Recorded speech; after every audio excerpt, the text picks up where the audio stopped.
You know, part two about God's message to America to repent. You know, His warning. Back in 2009, God gave me a dream, and I was standing in heaven. I guess you could call it was the first heaven. But anyway, I was standing out there. It was like I was on the porch of this big white mansion, and there was clouds.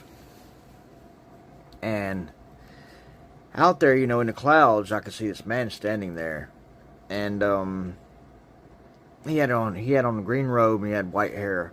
He was bald on top, but he had white hair going around. You know, kind of like a horseshoe cut. I guess that's what you call it.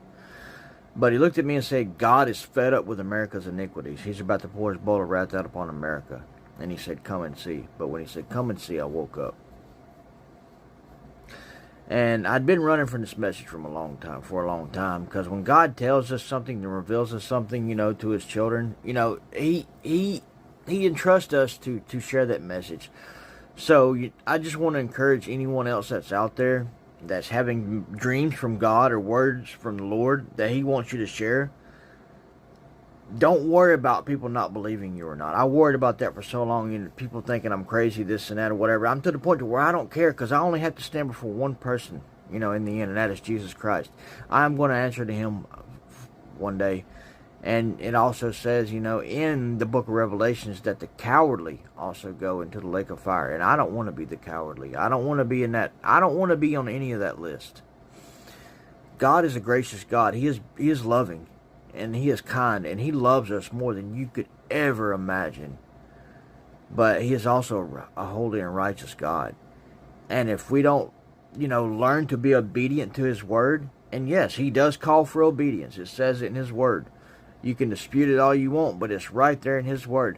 But the obedience comes with the grace of Jesus. Jesus gives us grace to be obedient. Without a relationship with Jesus, you can't be obedient. You can't stop sinning without that. You have to have a personal relationship with the Lord. You've got to ask Him to help you, to help you to be holy, to help you to be righteous, you know. Not self-righteous, but righteous. Because Jesus can help you do that. That's why He requires that of us. You know, He requires something of us that's humanly impossible to do. But at the same time, it is possible because He helps us. And without His help, we can't do none of this.